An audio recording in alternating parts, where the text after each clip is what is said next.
Olá, tudo bem? Eu sou a Cristina Grêmio, colunista da Gazeta do Povo. Você sabe que eu costumo gravar vídeos de entrevista toda semana no meu home office em casa, mas hoje eu estou aqui no estúdio da Gazeta do Povo, no mesmo local onde a gente faz o programa diário Sem Rodeios, porque eu consegui trazer deputados federais para cá. Essa entrevista de hoje é com o deputado federal Gustavo Gayer, que veio participar de um congresso conservador aqui em Curitiba. Muito bem-vindo à Gazeta do Povo, você que já foi, né, comentarista do programa Hora do Strike. Bons tempos. Bons tempos, bons tempos. E como eram bons aqueles tempos. Mas eu fico muito feliz de estar aqui participando desse programa com você, Cris, uma pessoa que eu admiro tanto.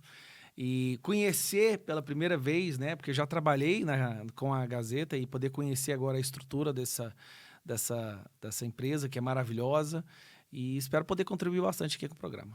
A gente quer saber, né, eu e a audiência com certeza, os bastidores do Congresso. Até porque você ficou muito conhecido e provavelmente, você sabe, foi eleito também pelo trabalho feito no YouTube. Sim. Como um analista político, né, uma pessoa comum, um empresário, um professor, um dono de escola de inglês, que resolveu se aventurar analisando a política, conseguiu, obviamente, engajamento. Muitas pessoas já estavam abandonando o que a gente chama hoje de consórcio da imprensa. Ainda não tinham descoberto a Gazeta, né? Ainda não sabiam que na grande imprensa, na imprensa antiga, a Gazeta tem bolsões de sanidade, bolsões, né? A Gazeta tem 104 anos. Faço questão de reforçar que nós somos também grande imprensa, embora fôssemos, antes do período da digitalização, um jornal regional, né? Éramos muito conhecidos aqui no Paraná, mas desconhecidos do resto do Brasil, o que não acontece mais hoje, graças a Deus, as pessoas estão descobrindo. E Revista Oeste surgiu depois, a própria Jovem Pan como TV foi depois, enfim.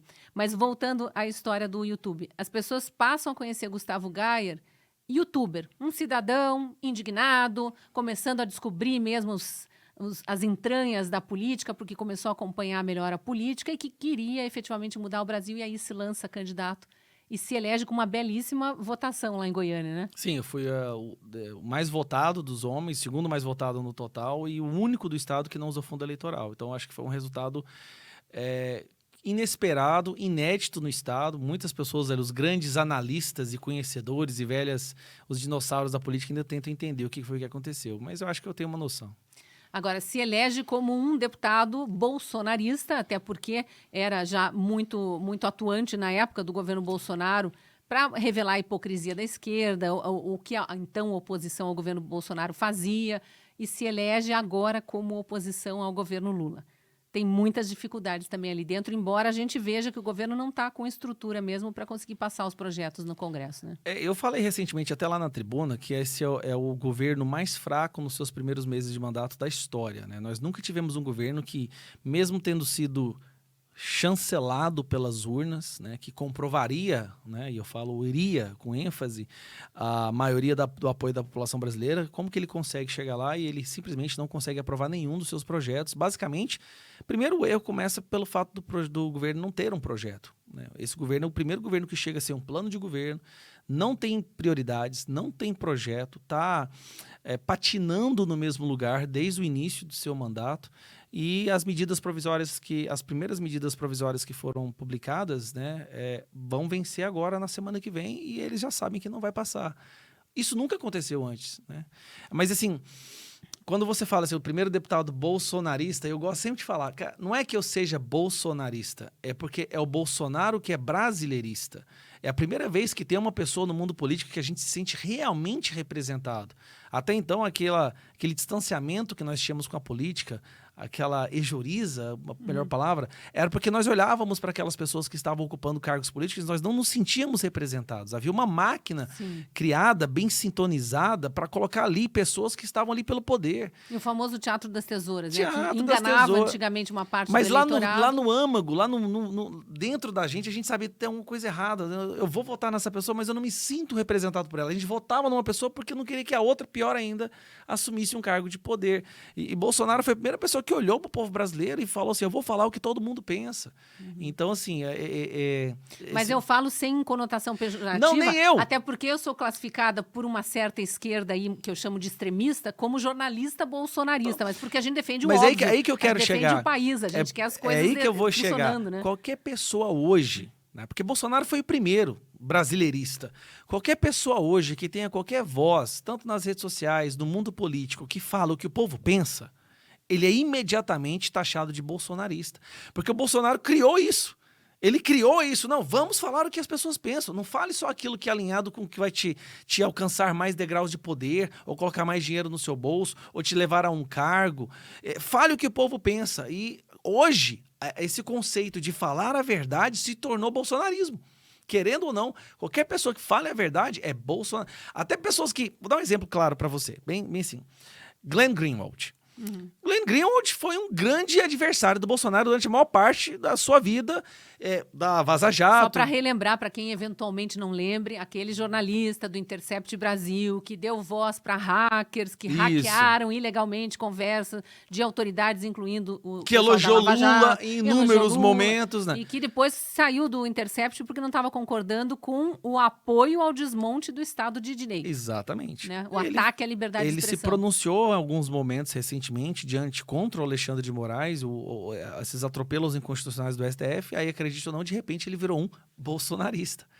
Então, qualquer pessoa... Agora foi bom ele falar isso. A imprensa, essa que a gente chama de extrema imprensa, que na verdade é o consórcio, eles se auto-intitularam consórcio, depois disseram que desfizeram o consórcio, mas continuam trabalhando com manchetes iguais, coberturas iguais, e parece que até combinadas. Enfim, essa imprensa é que passou a classificar ele como bolsonarista, que era a mesma imprensa que apoiava a famosa Vaza Jato do Glenn Greenwald. Agora já virou a casaca. Então, falar a verdade hoje em dia, ou pelo menos buscar falar a verdade, né? Deixar um ambiente aberto para um debate que tenha como alvo final o mais próximo possível da verdade, virou bolsonarismo. O conceito da verdade se tornou uma coisa da direita no Brasil hoje, dos conservadores, né?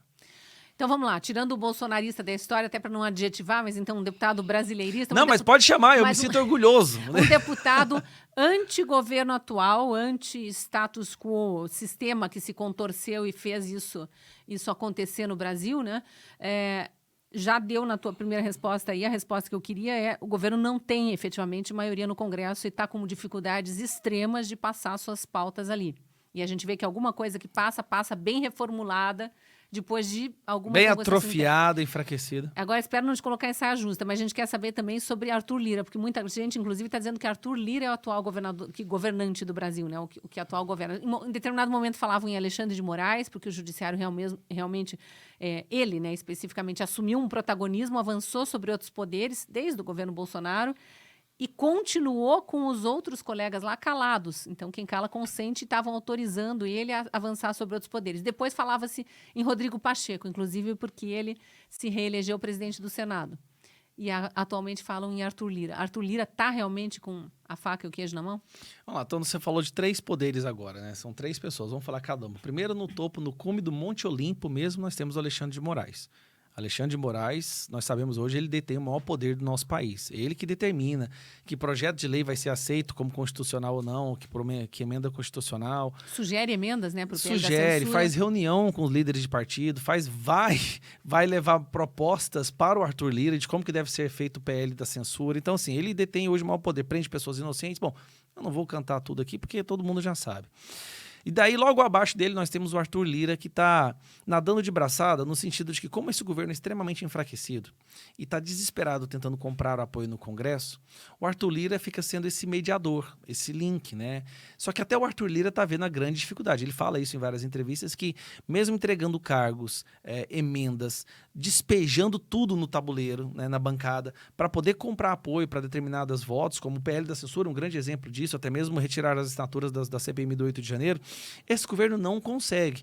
Isso deixa o Arthur Lira numa posição muito privilegiada, onde ele pode escolher quais projetos serão pautados, quais não serão pautados, quem vai votar para cá, quem vai votar para lá, mas mesmo assim, ele não tem todo esse poder. Ele tem muito, mas não determina tudo por completo. Ele tentou, de todas as formas, passar o PL da censura.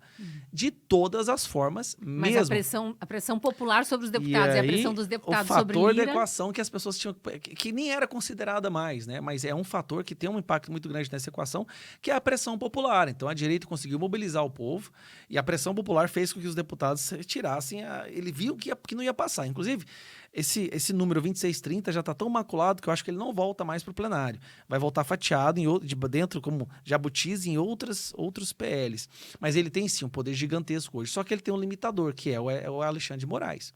Ele pode ali brincar dentro do parquinho dele, mas existe uma cerca que fala onde que ele pode ir, onde que ele não pode ir, e quem determina essa cerca é o Alexandre de Moraes. Inclusive, ele sabe que tem projetos de lei, PECs, que a gente pode até aprovar no Congresso, que chega lá numa canetada, o STF vai derrubar de qualquer forma, né? E o Pacheco, ele não tem todo esse poder para determinar o que acontece ou não no Congresso. Ele só tem o poder de deixar que continue essa insegurança jurídica. Esse é o lado dele do acordo. Eu não vou agir, eu vou deixar... Não colocando em votação os pedidos de não impeachment colocando, de ministros não, ó, do vocês podem atropelar a Constituição aí, podem mandar prender pessoas inocentes, podem fazer inquéritos de ofício que eu seguro de cá. Mas o Senado, por si só, ele não tem essa condição de determinar o que vai ser aprovado ou não vai ser aprovado. Então, assim, tem o Pacheco protegendo o STF, tem o Lira tentando brincar, mas sem ofender o STF, e tem o STF governando o Brasil agora, mas enquanto isso o governo perdido. Mas não tem equilíbrio, né? Porque até o Executivo, o Executivo sob Bolsonaro estava anulado mais pelo Judiciário do que pelo Legislativo. E agora o Executivo sob Lula está anulado pelos outros dois, né? Tanto o Judiciário, embora o Judiciário atue muito a favor da pauta esquerdista, mas o Congresso não se rendendo com todo esse panorama que você colocou aí, a gente vê um Lula anulado. Não sei se é por isso que ele está tanto no exterior, né? O pessoal até brinca agora eu acho que ele vai voltar não quer dar entrevista. Brasil. Ele não tem o que falar mais, ele não pode nem dar entrevista, porque ele não tem mais explicações para o que está acontecendo. Está brigando agora com a Marina Silva em questão da Amazônia, o cara que falou que ia proteger o meio ambiente, quer fazer extração de petróleo bem na foz, na foz do Rio Amazonas. Veio com um discurso igualzinho do Salles, quando era ministro do meio ambiente. Idêntico, está passando a boiada agora. Então já está tendo... Assim, quando pessoas sem escrúpulos querem trabalhar juntos, mais cedo ou mais tarde nós vamos ter ali uma autofagia. E é isso que já está demonstrando esse governo nos primeiros 5 meses, né? Mas uma coisa eu me coloco para discordar de você, que é o seguinte, você falou assim, ó, tem o Executivo e do outro lado tem o Judiciário e o Legislativo. Não, o Judiciário está junto com o Executivo. Tá, com o atual Executivo. Sim, especialmente se a gente compara no governo Bolsonaro. O Flávio Dino virou e falou assim, não, se o Congresso não passou, não tem problema, nós vamos resolver isso. É verdade. Tipo assim, não precisa do Congresso. Aqui, para mim, foi um discurso de golpe. Aquilo. É que a gente começa a ver uma certa relutância de alguns ministros, é porque as coisas ainda estão muito contra o povo. Esse povo que teve a audácia de eleger Bolsonaro e quebrar o esquema, o sistema que existia antes, o esquema do Teatro das Tesouras, né?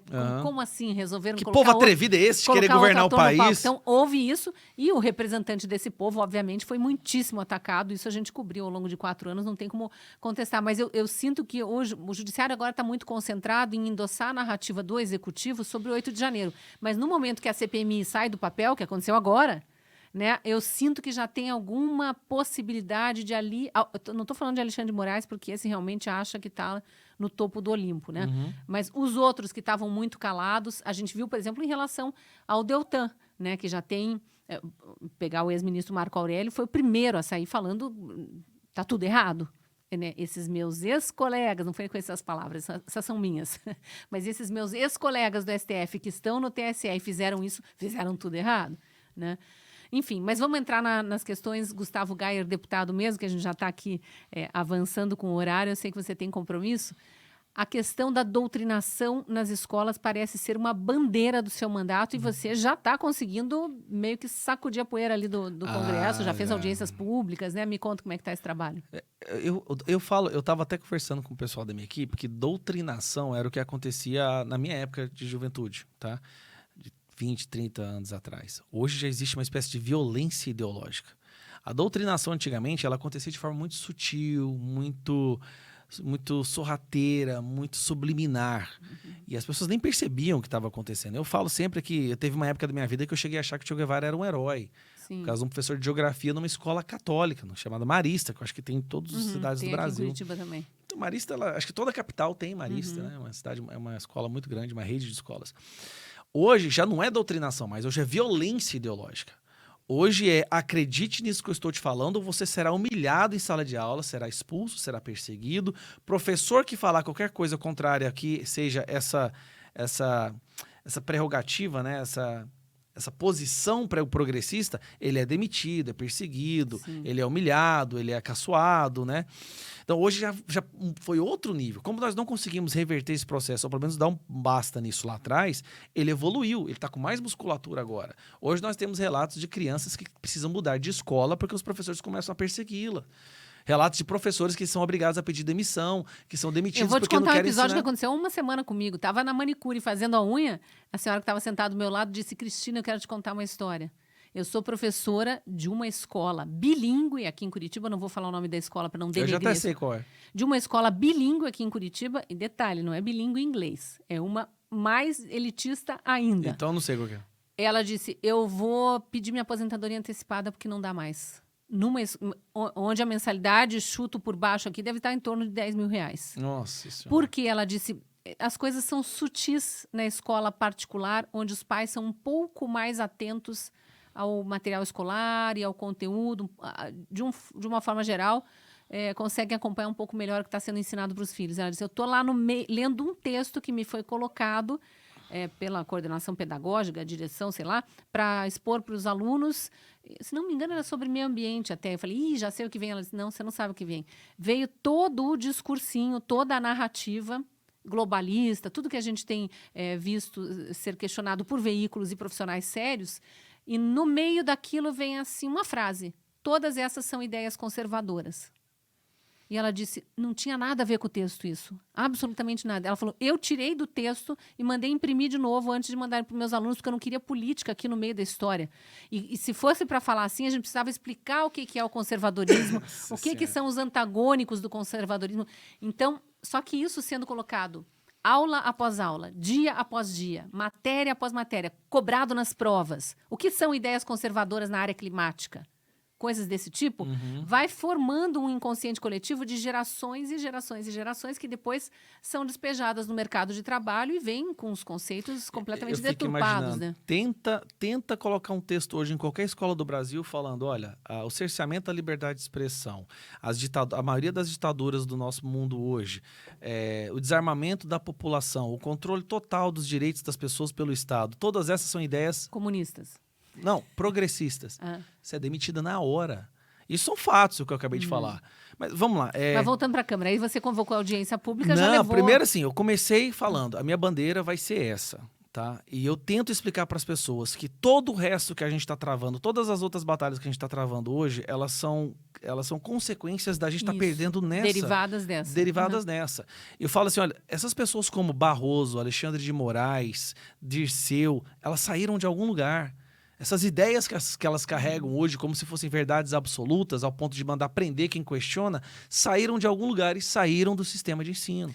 Saíram das faculdades. Procuradores da República, promotores de justiça que perseguem médicos que estão tentando tratar pacientes no meio de uma pandemia. Juiz que coloca a senha Lula no sistema judiciário dele. Todos esses saíram de alguma alguma faculdade. Ou outra procuradora que pega uma faca e fica esfaqueando o boneco do Bolsonaro. Isso. Todas essas pessoas... Ou os artistas que chutam uma bola, que é o formato da cabeça do presidente. Todas as pessoas carregam uma ideia hoje que foi inseminada em algum momento.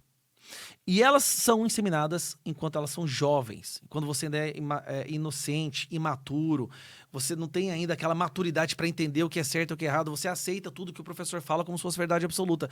A origem de todos os males, eu falo isso e eu nunca vou me cansar de repetir. A origem dos males hoje que a gente está enfrentando vem da escola.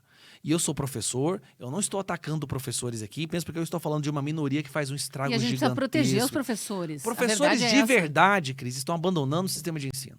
Professores de verdade, aqueles que querem lá ensinar, ver o aluno evoluir, eles estão falando igual essa pessoa que você falou lá no manicure, eles estão assim, não, o ambiente aqui não dá mais. Eu não consigo mais ficar num ambiente desse, porque esses militantes estão sequestrando a educação do Brasil.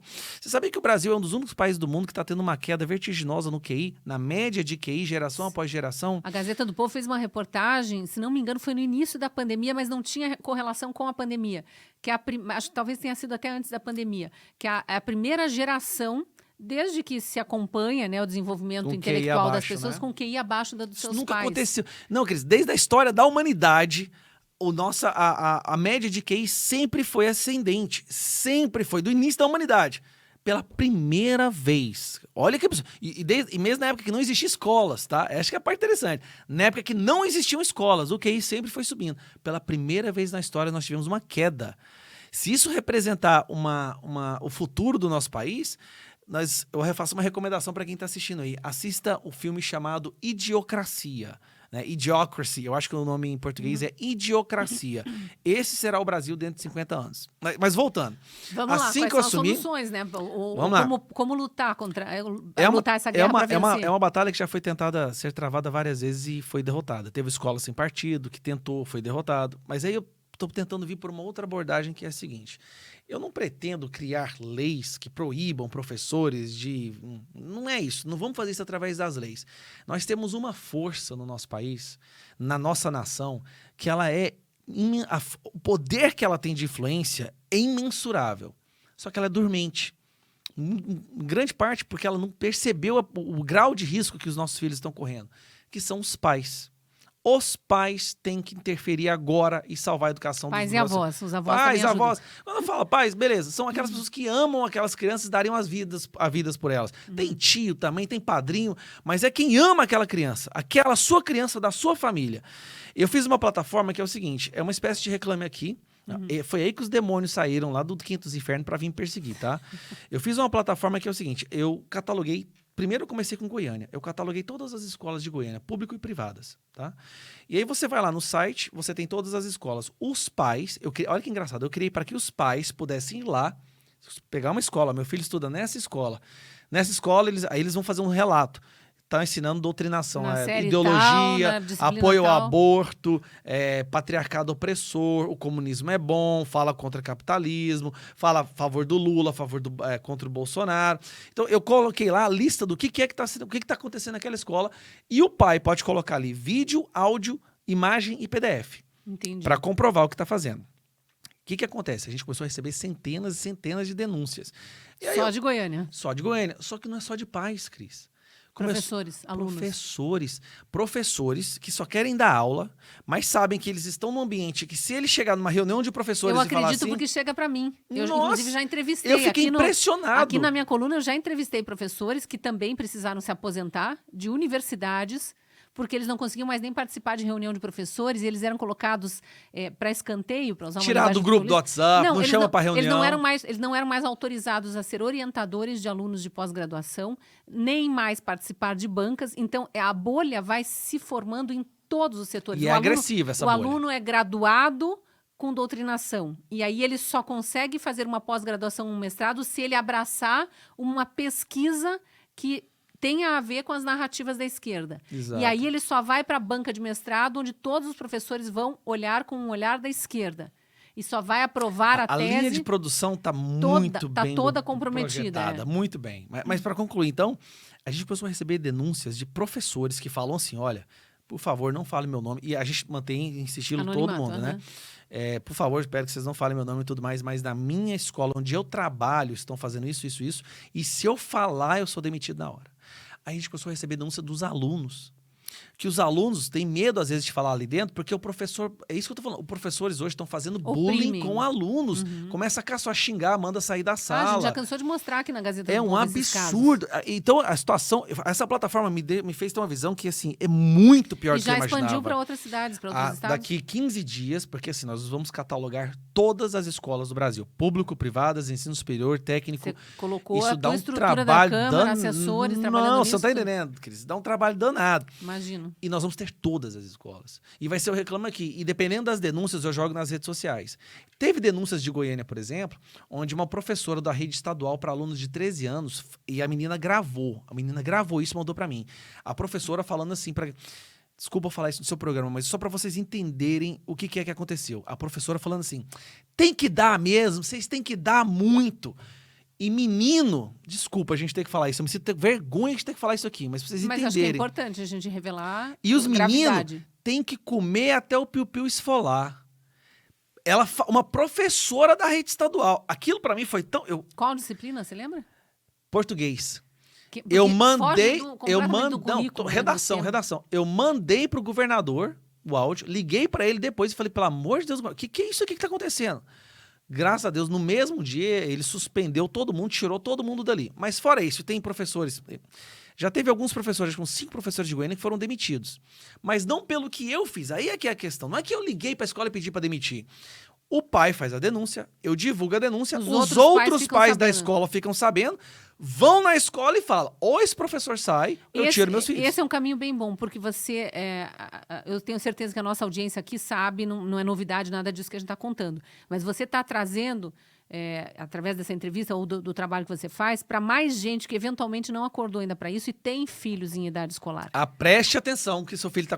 Você tem que sentar e ler os textos, perguntar o que está sendo ensinado, você tem que ficar atento, ir nas reuniões dos professores, fazer grupos com outros pais. Sim. Fique atento. Não existe mais aquela coisa que os nossos avós tinham, Cris, que é, não, meu filho está na escola, ele está seguro. Está protegido. Não está. Está protegido. É. Não. E os pais, por força da vida moderna mesmo, foram se distanciando da escola. Essa é uma reclamação dos professores e a gente precisa fazer os professores serem ouvidos.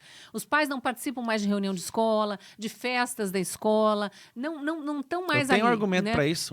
Não tem mais a família na escola. Muitas escolas não proporcionam mais esse ambiente, mas escolas que proporcionam... Mas, Cris, eu tenho um argumento para te explicar que nós estamos vivendo hoje a consequência do início desse processo de doutrinação. Tá? Então, hoje, muitos professores falam assim, não, mas a gente tem que educar mesmo. Que quem educa, para mim, é família, né? Sim. Que são valores e princípios. Eu gosto daquela, desculpe te cortar, eu gosto daquela definição que o primeiro-ministro, acho que foi o segundo ministro da Educação do Bolsonaro, Weintraub, falava, esqueçam a divergência com o Weintraub atualmente, mas deveria se chamar Ministério do Ensino. Ensino. Porque educação vem de casa. Eu concordo completamente. Né? Mas eles querem adotar isso. Eles acham que os nossos filhos são do Estado. Mas sobre essa questão da reclamação dos professores, tá? Então vamos lá. Eles reclamam muito o seguinte: mas as famílias hoje não dão atenção, os pais e a mãe estão separados, aí nós temos crianças problemáticas. Se a gente não educar essas crianças, quem vai educar? Aí eu vou falar para você. Esses pais de hoje, essas mães de hoje, que não conseguem formar família, que não conseguem ter uma estabilidade emocional, que não conseguem criar seus filhos, é a primeira leva dessa doutrinação de 30, 40 anos atrás. Quando se começou a enfiar na cabeça das meninas que a carreira era mais importante que a família, que o feminismo era uma coisa maravilhosa, que você não pode falar não para os seus filhos, que a emoção, o sentimento é mais importante do que fato e verdade. Então nós temos ali os pais de hoje, eles foram enfraquecidos no que diz respeito à capacidade de cuidar de uma família por essa doutrinação que começou há 30 anos. Esse é o feedback positivo, é um looping. Então, esses pais de hoje, que foram doutrinados há 30 anos atrás, têm menos capacidade de serem chefes de família, mães, pais, estão criando jovens mais aleijados emocionalmente agora, que estão sendo jogados como presa fácil na mão desses novos doutrinadores. E daí, Cris, só para concluir, daqui 20 anos, esses jovens de hoje, quando estiverem tentando formar uma família, eu não sei nem o que vai ser desses meninos. Muitos nem querem formar família porque não querem nem se relacionar com pessoa de sexo oposto. Acham isso uma Primeiro ofensa. que não existe sexo oposto, Já não tem existe jovens gênero escrevendo coisas... Esses dias eu li um tweet que é uma aberração. Também me desculpem trazer isso para cá, porque é desgastante mesmo, é tosco. Mas a moça dizia, pelo menos pela foto ali do perfil, parecia ter uns 20 e poucos anos. Eu acho um absurdo uma mulher do século XXI querer se relacionar com alguém de sexo oposto. Que coisa absurda, gente. Como pode escrever isso publicamente? Eu falei, ela pode até ter apreço por alguém do mesmo sexo e, enfim, respeita-se, né, a decisão de cada um, isso é da individualidade de cada um, mas ela achar um absurdo que haja casais heterossexuais sendo formados ainda no século XXI. Ela acha que a humanidade vai prosseguir como se só existirem casais homossexuais. Tá tudo tão invertido. Né? Então, enfim, chega, mas eu já acho que é caso de atendimento psicológico mesmo, enfim, cada um com seus problemas lá. Para não deixar de trazer esperança, eu acho que mesmo essa geração aí, que eu concordo com a tua análise, mas eu acho que mesmo essa geração aí que não está conseguindo sequer educar seus filhos, educar no sentido de educação, não deixa de ter amor pelos filhos. Não deixa. Então, caiam na real, se isso for o caso de alguém próximo a você, ou eventualmente o seu, abrace seu filho no sentido literal, mas também no sentido figurado, né? Leia com ele, folheie os livrinhos do colégio, acompanhe mais, vá à escola, conheça os professores, converse, saiba quais são as dificuldades que seu filho está apresentando no colégio, veja como você pode ajudar, leve o filho a bibliotecas, a museus, o que estiver a seu alcance, tem muita coisa gratuita, a gente sabe que tem muita coisa paga e dificuldade. Dentro do possível, sempre que possível, viaje, nem que seja uma viagenzinha para o bairro seguinte, para visitar uma casa antiga, para tentar conversar com os moradores e mostrar que existe uma história da humanidade sendo construída geração após geração. Não surgem as coisas. Progresso não é isso, de surgir coisas novas, se rebelar contra o que é antigo. Né? Então está faltando realmente esse engajamento. Mas eu acho que esse projeto... disciplina, engajamento. O que está tendo muito hoje são pais com sentimento de culpa e para suprir essa culpa eles querem mimar e dar tudo o que a criança pede. Não pode também, né? O que eu mais gostaria de ver é pais. Eu falo pais porque eu não vou entrar nessa coisa de pai e mãe, não. Pais, sim, tá? Que sejam também, que entendam que você está criando um indivíduo que vai enfrentar um mundo difícil. Então você tem que criar um ambiente para ele que represente de forma espelhada o máximo possível esse mundo difícil que ele vai enfrentar. Sim. Então, seja o agente de causador de um sofrimento controlado na vida do seu filho, para que ele possa superar esses momentos de frustração, de sofrimento, para quando ele crescer um adulto, ele ser um adulto forte bastante. É a história do não, né? Tem que saber dizer não para a criança. Eu estou lendo um relatório agora que é sobre essa questão dessas crianças hoje que estão fazendo essas atrocidades nas escolas, tá? A maioria dessas crianças, Cris, elas não foram ensinadas a lidar com a frustração. Sim, ou não ouviram não. Nunca ouviram não. Elas são... Aí quando acontece algum momento de frustração, alguma coisa que a deixa indignada, ela reage da forma animalesca. Ela não desenvolveu aquele filtro de falar assim, não, peraí, se eu reagir dessa forma, vou ter essa consequência, mas se eu reagir dessa forma, pode ser que lá na frente eu resolva. Ela não tem isso. O animal dentro dessa criança toma conta, porque são os pais que têm que adestrar esse animal que tem dentro de cada um de nós. A ensinar a criança a colocar uma coleira e deixar ele adestrado, saber usar quando o momento é certo, mas saber ter o controle sobre ele. Isso é maturidade. Sim. É você controlar aqueles instintos primatas, animalescos dentro de você e usar a razão e a lógica para fazer traçar o seu caminho. Sim. E os pais não estão sabendo fazer isso. Os pais hoje trabalham a maior parte do dia e para compensar, toma um iPhone, meu filho, você quer dinheiro, faz isso, vai viajar. E aí você cria uma criança que nunca vai deixar de ser criança e vai agir sempre como criança. Tanto que tem a geração dos adolescentes, né? Isso aqui dava papo para 5 podcasts. Que vai 10 horas aqui. Mas parabéns por esse trabalho, super necessário. Isso, acho que só por si só já compensa todas as agruras que eu sei que você e tantos outros vivem lá no Congresso, né? E para deixar uma frase final sobre esse assunto que eu gosto muito não pare de pensar que mundo vou deixar para os meus filhos. Pare de preocupar com camada de ozônio, com poluição que está sei lá onde. A gente tem que se preocupar com essas coisas também, mas que filhos vamos deixar para o mundo. Exatamente. Essa é a preocupação, porque tem uma geração aí que realmente está apodrecendo o mundo e a gente não quer que isso aconteça, né? Ainda pode ser recuperado, não quer que isso continue acontecendo. E para não dizer que eu não perguntei, CPI. Eu sei que está já avançado o programa, eu vou esticar aqui mais 5 minutinhos. Aguenta aí, pessoal, mais 5 minutinhos. Você está na CPI do MST, porque tem tantas agora já rolando em paralelo e todas super necessárias. 3, né, se eu não me engano. Mas outras para serem abertas, né? Tem a das Americanas, tem a ONGs da Amazônia, tem algumas no Senado, outras na Câmara, a CPI. E a gente está querendo abrir a do abuso de autoridade também, falta algumas assinaturas. Super necessária, espero que saia logo. E quem não acredita em CPI, eu acho que espero que mudem o discurso, porque só isso que dá visibilidade para os problemas. Depois, sim, o Ministério Público, a Polícia Federal, essa parte vai avançar em outros órgãos, mas começando no Parlamento, realmente é muito importante. CPI do MST, desse iniciozinho, o que você diria? Vai trazer novidades? Vai trazer revelações? Do ponto de vista pela composição dos membros da CPI, eu estou vendo que essa CPI pode causar mais dano no governo e nesse grupo organizado do que a CPMI. Eu te explico rapidamente, que eu sei que nós temos 5 minutinhos aqui. A CPMI, o jeito que ela foi construída, né, com o acordo que foi feito ali, então nós ficamos com a minoria. A base do governo, desse crime organizado, que é assim que eu chamo ele tem a maioria ali. Lembrando que eles fizeram de tudo para impedir que ela acontecesse. Aconteceu. Isso você está falando do 8 de janeiro. Do 8 de janeiro. Eles conseguiram a maioria ali. Sim. Só que enquanto eles estavam totalmente focados em articular e negociar as posições dentro da CPMI... Esqueceram do MST. Esqueceram do MST. E, Cris, a gente dominou aquilo ali. A CPI do MST está dominada por pessoas que querem buscar a verdade. A esquerda não tem chance ali. Só que nós estamos falando do MST, que é ali o grupo armado organizado mesmo do PT. Nós vamos mostrar os crimes que o MST cometeu, os assassinatos que eles cometeram. Quem financiou? Quem financia esse grupo. Vamos mostrar que eles tentaram invadir o STF, invadiram o Ministério da Agricultura, foram aterrorizar a casa da Carmen Lúcia, Tudo com dinheiro do PT por trás. O tentar invadir o STF é muito importante porque tem gente até hoje na esquerda dizendo que nunca antes a democracia sofreu um ataque, um atentado tão grande contra o 8 de janeiro. Primeiro que tem muita coisa... E vou provar, nós vamos provar. Mas em 2017, né? Esse aí foi o Ministério da Agricultura. O MST foi 2014. 2014, o MST invade o STF. 12 de fevereiro de 2014. E feriu... policiais, eles foram com facas e facões, Cris. 2 dezenas, 20 ou 30 policiais. Teve um policial ferido gravemente nesse episódio. Se eles tivessem entrado no MST aqueles dias, no STF, eles tinham matado os ministros do STF. Eles foram lá pra matar, Cris.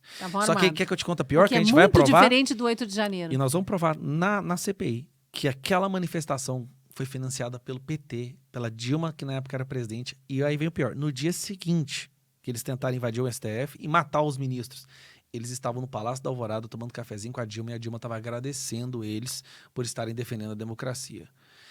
O potencial destrutivo que essa CPI tem agora, por ter uma base mais esclarecida, uma Constituição mais esclarecida, e nós vamos mostrar que os crimes do MST estão diretamente ligados ao PT, pode causar um dano igual ou maior que o da CPMI, justamente porque a CPMI ela foi meio que sequestrada pela esquerda. Bom, lá, olhando mais abertamente, pode vir, inclusive, a resultar num pedido de impeachment do próprio presidente Lula. Né? Já tem outros pedidos em andamento, né? Não tem, mas...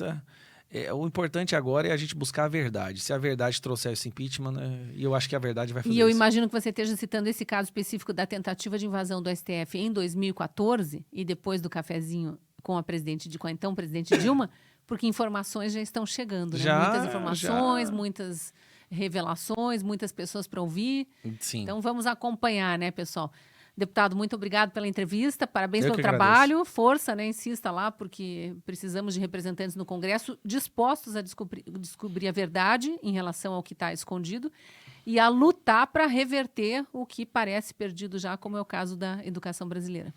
Não, a gente vai lutar, a gente não pode desistir. Às vezes parece que não tem resgate mais, mas a gente tem que tentar, porque é o futuro, né? São os nossos filhos, é o nosso país. Eu não tenho neto ainda, mas a gente já fica preocupado como é que vai estar esse mundo para os netos. Mas podem contar comigo, vou fazer o meu melhor. Eu só peço para que quem esteja assistindo ore por nós, porque isso aqui não é uma briga política mais, isso aqui já é uma outra coisa. A gente precisa de muita oração para nos proteger ali. Uma última informação faltou. Como as pessoas acessam esse site para denunciar escolas? institutonossosfilhos.com.br. Você vai lá no Google, no seu buscador, Instituto Nossos Filhos, tudo junto.com.br, e daqui 15 dias, 2 semanas, a gente já vai lançar para o Brasil inteiro. Por enquanto é em Goiânia, que a gente fez um piloto, né? Para a gente fazer alguns ajustes e ver ali o que estava precisando ser melhorado, mas daqui 2 semanas vai para o Brasil inteiro, e isso foi o que mais causou ódio no pessoal da esquerda contra mim, inclusive lá em Goiânia. Ameaçaram de pegar meus filhos, ameaçaram a minha família. Vou ter que esticar para terminar essa pergunta. Professores ameaçaram. Ameaça de morte, inclusive. Professores, Cris. Só que eu falo assim, porque não são professores, são militantes travestis de professores. Não estão gostando do fato de eu estar dando voz aos pais. E é só isso que eu estou fazendo, tá? Eu estou dando voz, eu estou empoderando, eu estou colocando um megafone, falando na boca do pai. Você quer falar uma coisa da educação dos seus filhos? Pode falar aqui. E eles estão odiando o fato dos pais não quererem que seus filhos sejam doutrinados e estarem falando para o mundo. E aí estão ameaçando a minha família. Sendo que o discurso sempre tem que ser de apoio aos bons professores e apoio à escola. Tá? A gente não pode realmente incitar. Inclusive, pedir para os bons professores, não desistam da profissão. Eu sei que está difícil, eu sei que os militantes aí na sua escola ficam te perseguindo, te humilhando, te colocando medo. Aguenta firme que nós vamos resgatar a educação do Brasil. Obrigada, até uma próxima oportunidade. Né? Obrigado. As portas e as janelas virtuais da Gazeta sempre abertas para você. Espero poder voltar em breve, agora está tendo vários congressos. Fiquem com Deus, um abraço para todo mundo e ore por nós. E agradeço a você que esteve conosco também até aqui, só lembrando que a Gazeta do Povo está com uma promoção 6 meses por R$6 por mês, é muito baratinho para que você conheça mesmo o conteúdo produzido pela nossa equipe de jornalismo. É um conteúdo diferenciado, jornalismo pautado por convicções conservadoras, defesa da família, do casamento, do Estado de Direito, defesa da meritocracia, da liberdade econômica e também da mulher dentro, né, do que é concebível na sociedade, não esse feminismo extremista aí que está solto pela esquerda. Enfim, a Gazeta é pautada por convicções conservadoras que eu tenho certeza que são as mesmas suas e da sua família. Então, venha conhecer a Gazeta do Povo e, além de tudo, terá acesso a conteúdos produzidos por mais de 40 colunistas. Os colunistas fazem vídeos, podcasts, fazem artigos, textos, cursos online. Você tem acesso com exclusividade sendo assinante. Eu também sou colunista e te espero lá na Gazeta.